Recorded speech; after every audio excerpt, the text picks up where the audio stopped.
My name is Sharon, and by profession, I am an architect. However, on this significant day, I found myself taking on the role of a bride, eagerly making my way down the aisle. I had put my heart and soul into organizing every aspect of our wedding, from the choice of flowers to the playlist that would provide our soundtrack for the evening. I envisioned our special day as if it were lifted from the pages of a romance novel, a testament to the power of love. Standing at the altar was Peter, my soon-to-be husband, who works as an engineer. His approach to life is pragmatic and direct, perfectly balancing my creative instincts. I always felt that we were a great match, enhancing each other's strengths. The excitement of beginning a new chapter with him filled me with joy. However, as our gazes met, I couldn't help but notice a distant, burdened look in his eyes. I attributed it to wedding day jitters. Little did I know I was mistaken.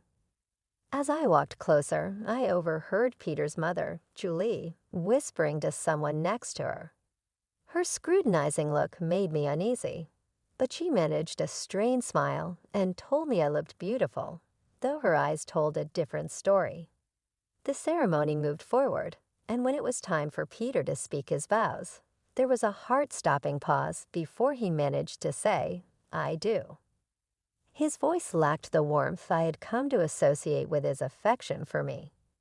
During the ring exchange, Julie made it a point to take a photo, loudly stating the importance of capturing the moment.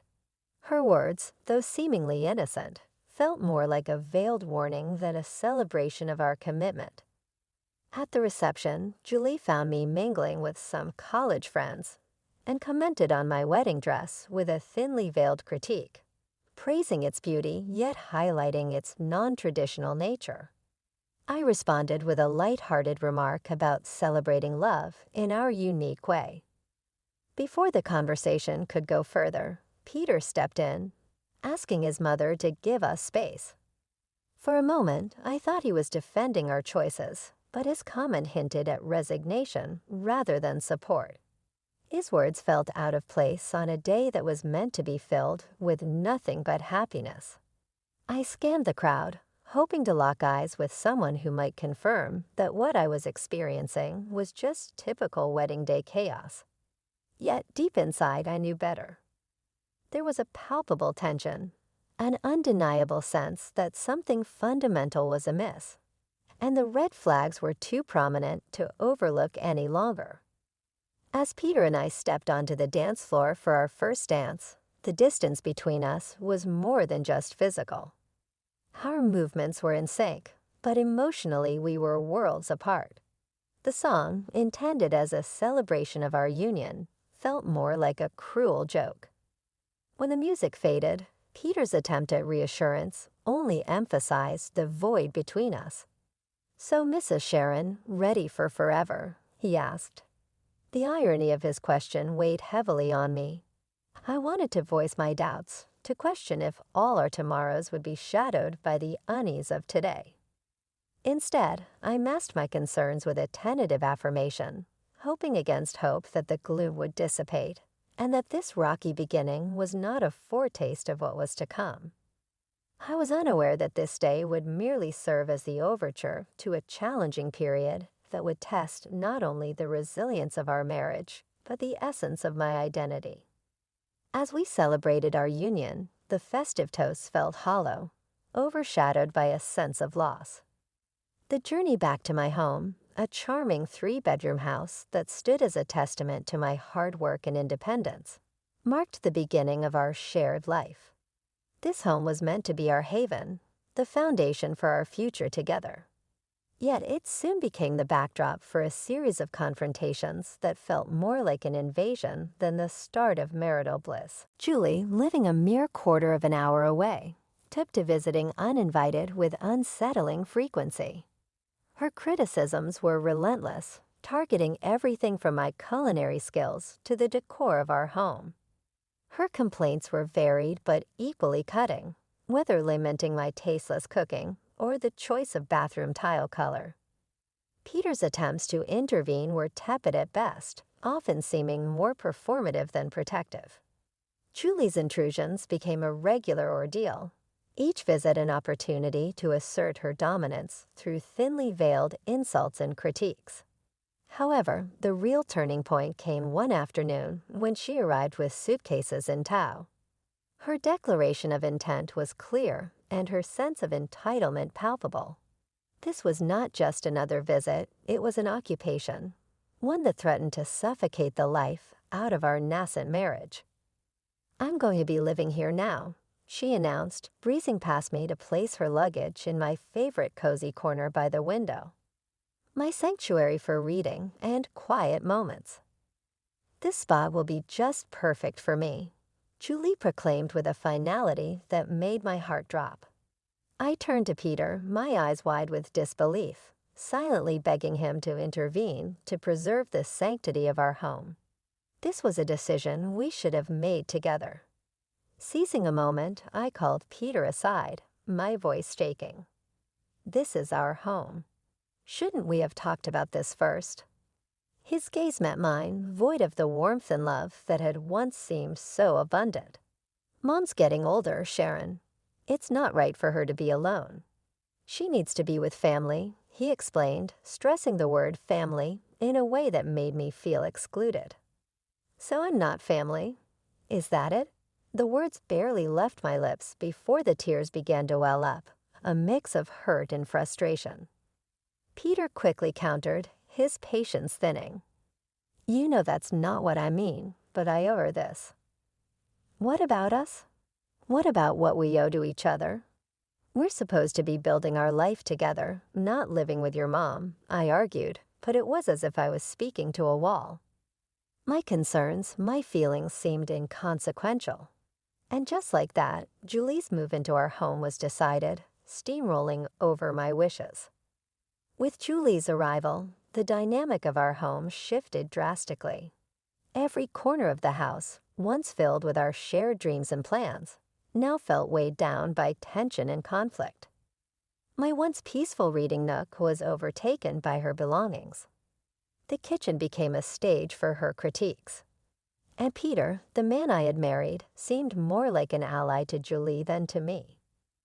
It dawned on me that I was no longer just fighting to save my marriage or reclaim my space. I was fighting for my very sense of self, my dignity, and my peace. A persistent thought haunted me. How had things come to this point where my desires, my space, and my voice were secondary to Julie's preferences? The transformation was stark. My beloved nook was now a monument to Julie's intrusion. The kitchen was a battleground for her relentless criticism. And my husband had become a stranger, aligning himself with what felt like the opposition. This was only the beginning. Life, already challenging, became an unbearable nightmare as the atmosphere in our home grew increasingly oppressive, symbolizing the shrinking of my own space and voice. To add to the mounting pressure, a discovery brought everything into sharper focus. The unmistakable presence of 2 blue lines on a pregnancy test signaled a new life amidst the turmoil. This revelation intensified the situation, making the already dense atmosphere in the house almost suffocating. As I grappled with the realization that the stakes were now even higher, clutching the pregnancy test, my hands shook with a mixture of anticipation and dread. I had always dreamt that discovering I was pregnant would be one of the happiest moments of my life, a time filled with excitement and celebration. However, standing alone in the bathroom, tears welling up in my eyes as I faced my reflection, I realized this milestone felt more like a heavy burden. When I shared the news with Peter, his reaction was disappointingly tepid.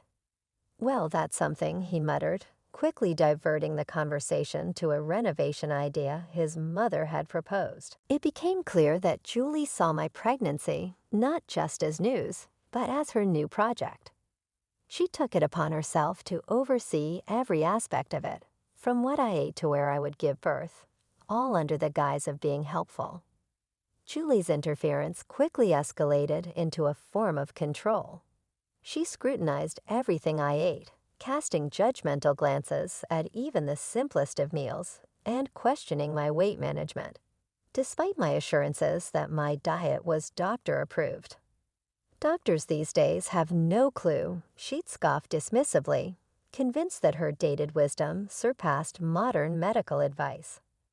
As the pregnancy progressed, Julie's demands grew more outrageous. She transformed my home into her domain, expecting me to maintain it to her standards, disregarding the fact that I was pregnant and needed rest. "Sharon, why isn't the living room clean yet?" She would demand from her spot in my once peaceful reading nook, now commandeered as her base for endless phone scrolling and TV watching. My protests of fatigue fell on deaf ears, with Julie insisting that pregnancy was no excuse for laziness. Peter's silence throughout these exchanges only added to the strain. His lack of support became painfully obvious, especially during a dinner that erupted into an argument over baby names. Julie's harsh criticism of my chosen name was the last straw. "Enough, Julie. This is my child, and I will decide how to raise them," I countered, my patience exhausted. Her reaction was one of indignation, as if my asserting some control over my own life was a personal affront. Peter's attempt at peacemaking, siding with his mother and labeling me as emotional, only deepened the chasm between us. I was left feeling more isolated than ever, trapped in a home that had become a battleground where my voice seemed to matter less and less. This wasn't just about choosing a baby name anymore. It was about reclaiming my autonomy, my dignity, and the sense of belonging that had been systematically eroded by Julie's overbearing presence. Gazing into the reflection of my once shiny wedding ring, I hardly recognized the woman looking back at me. A woman who was gradually losing everything she held dear: her sanctuary, her self-respect, and most heartbreakingly, her determination to stand up for herself. It was during one of our tense confrontations that Julie, brimming with a vindictive sense of victory, delivered a blow that would alter everything. She coldly suggested that perhaps I didn't belong in their family. Certainly. Here's the text punctuated and divided into short paragraphs without missing any lines. If I couldn't navigate a simple family disagreement, Peter's response, or lack thereof, was perhaps the most painful part. His silence was louder and more hurtful than any words could ever be, making it painfully clear that my ordeal was not just beginning. It had been my reality for far too long. My days turned into a blur, moving through a house that no longer felt like mine, clinging to the only beacon of hope I had left, the life growing inside me. Yet even this small comfort felt under siege in the toxic environment I found myself in. The breaking point came one frigid evening during yet another excruciating family dinner. Despite my efforts to prepare a flawless meal, Julie's criticisms were relentless, attacking everything from the food seasoning to its preparation. Her words felt like physical blows, each comment a strike against my already wavering confidence. But it was her next jab that cut the deepest, questioning my capability as a mother based on my supposed inadequacy in managing household chores. Peter's agreement with her was the final blow, pushing me over the edge. Fueled by a mix of anger, accumulated resentment, and sheer desperation, I found my voice. "Step it up. I've been carrying our child, taking care of our home, and enduring endless criticism from your mother, and you're telling me to step it up." The shock on their faces said it all, but I was past caring. For too long, I had allowed myself to be diminished and belittled, but in that moment, I reclaimed my voice. "I'm done. I can't do this anymore," I declared, the clarity of my decision piercing through the years of suppression. It was a declaration of my refusal to tolerate any more disrespect or emotional torment. I was ready to fight for myself, for my child, and for a future free from the shadows that had darkened my life. My voice broke as I spoke. I refuse to raise my child in a place where their mother is constantly belittled. If this is what being a family means to you, then I want no part in it." With those final words, I left the dinner table behind, their stunned silence echoing in my wake. Grabbing only the essentials, I made my way to the door, my hands trembling as I reached for the knob, eager to escape the suffocating atmosphere. Julie, ever the antagonist, chose that moment for her most cutting remark yet. "And where do you think you're going? This is Peter's house, not yours." I stopped and faced her, my resolve hardening. "Actually, Julie, this house is mine. I bought it. I decide who stays and who goes." Peter's voice broke through, tinged with desperation. "Sharon, please, let's discuss this." But I was beyond negotiation. "There's nothing left to discuss," I replied, my tears a testament to the pain of my decision. Stepping out into the cold night felt like stepping into a new chapter of my life, one filled with uncertainty, but also a sense of liberation. The door closing behind me signified the end of a tumultuous saga, a final farewell to a life I could no longer bear. I walked away, each step a mixture of pain and determination, propelled by the need to reclaim my autonomy. The journey to my parents' home was a blur of cold, fatigue, and heartache. Just a short distance from my haven, a misstep caused me to stumble and fall, the physical pain a mere echo of my inner turmoil. Yet this fall did not deter me, it only strengthened my resolve. Reaching my parents' doorstep, the concern in their eyes mirrored the gravity of my situation. As they ushered me to the hospital, I realized that this moment of vulnerability marked not just an end but a beginning.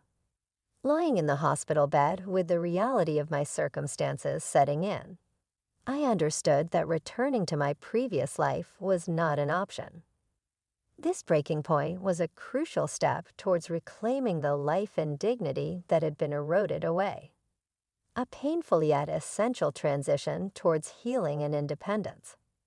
The clarity that comes with such moments is profound, revealing the path forward away from the shadows of the past towards a future of my own making. Caught in a whirlwind of emotions, I stood surrounded by the comforting yet worried presence of my parents. Their concern was palpable, a silent testament to their fears about the true state of my marriage, now unmistakably revealed in its troubled depth. Breaking the heavy silence, my mom voiced her concern, her words heavy with the weight of the unfolding reality.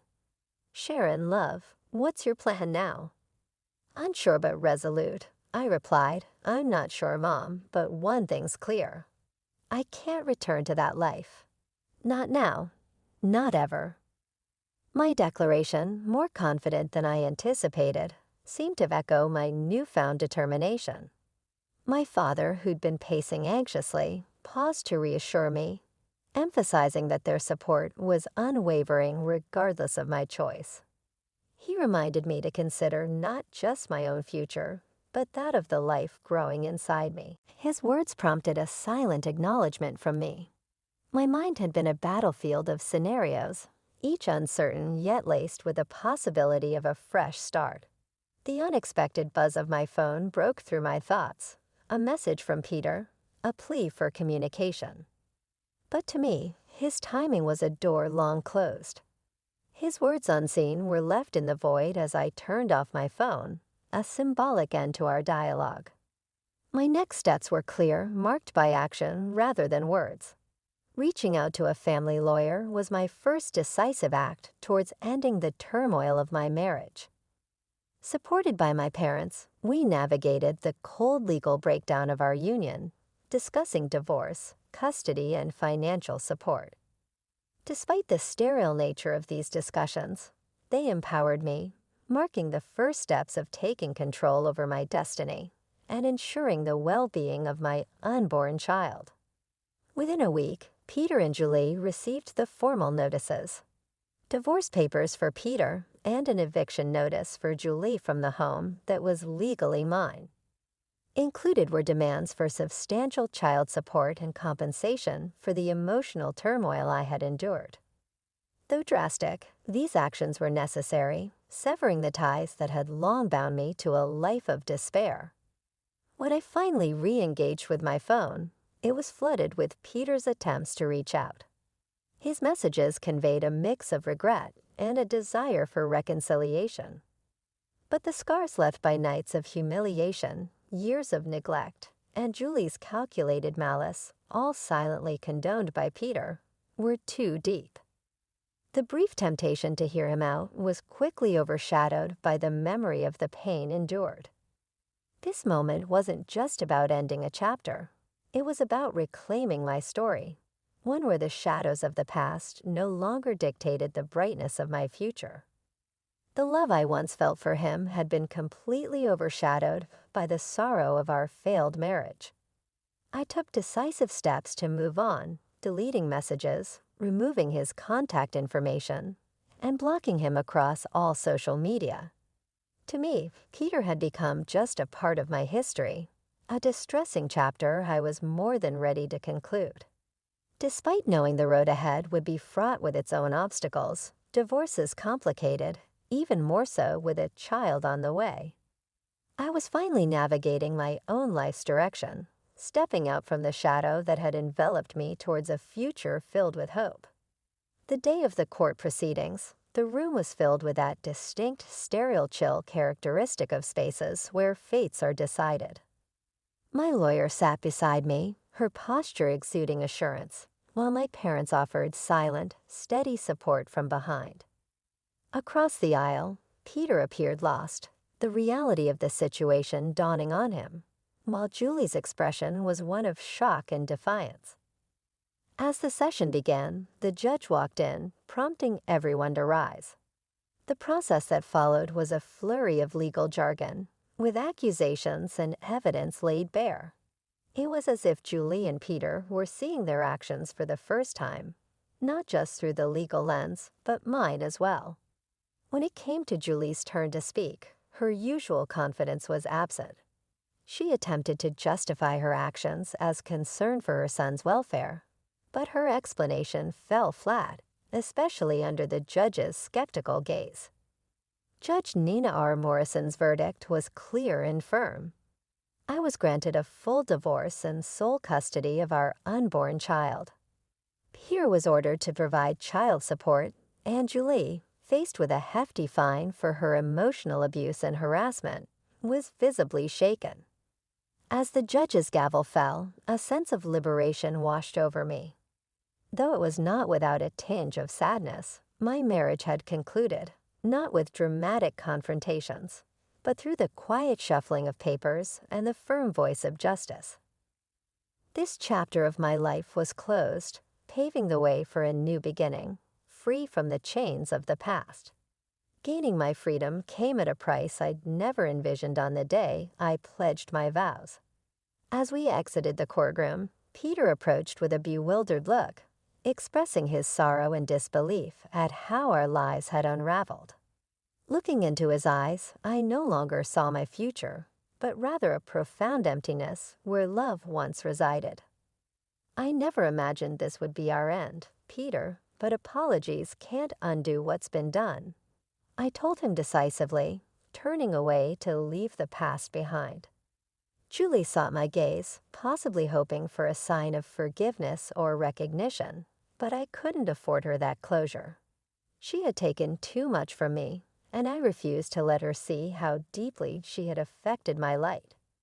Stepping outside, the world seemed to embrace me anew, with the sun shining brighter and colors more vivid. It felt like I was viewing life with a fresh perspective, one not dimmed by the shadows of turmoil.